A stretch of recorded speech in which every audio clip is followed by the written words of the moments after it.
Des confidences bouleversantes.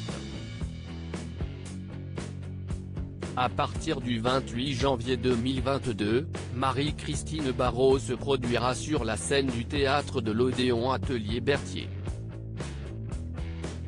Dans la pièce Une mort dans la famille, d'Alexandre Ezeldin, l'actrice incarnera Marguerite, une femme de 84 ans qui s'apprête à quitter le monde des vivants.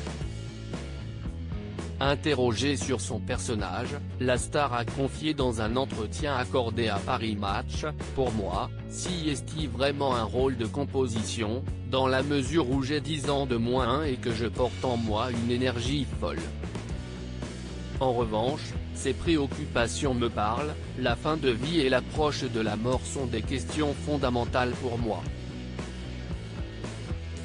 Je suis effaré de constater que les gens de ma génération occultent complètement cette notion. Je n'ai pas peur de la mort. Au contraire, je la vois comme une manière de terminer glorieusement l'existence. »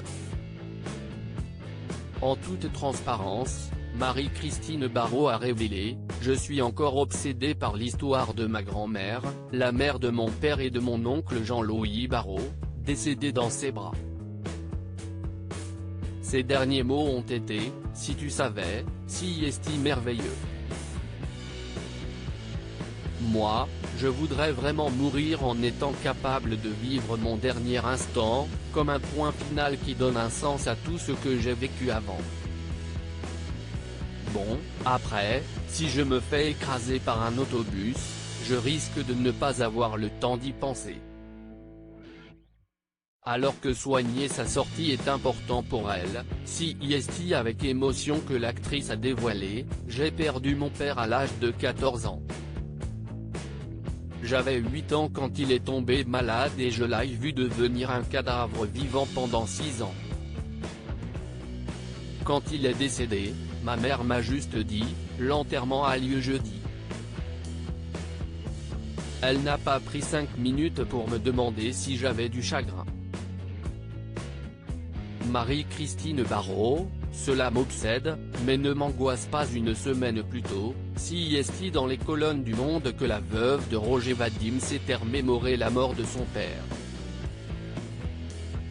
Mon réflexe, après une nuit de sanglots, a été de me précipiter à mon collège, où je suis tombé dans les bras de ma professeure de maths, une religieuse d'une extrême bienveillance.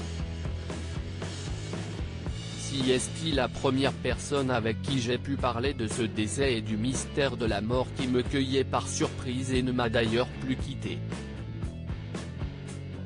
Pourquoi la mort? Comment la mort? Jusqu'où la mort? Avait-elle confié avant d'ajouter: encore aujourd'hui, je reste d'une curiosité folle sur ce sujet. Il m'obsède, mais ne m'angoisse pas. Car la religieuse, ce matin de novembre 1958, m'a fait cadeau d'une réflexion qui est devenue ma phrase: les vivants ferment les yeux des morts. Les morts ouvrent les yeux des vivants. » Loading widget.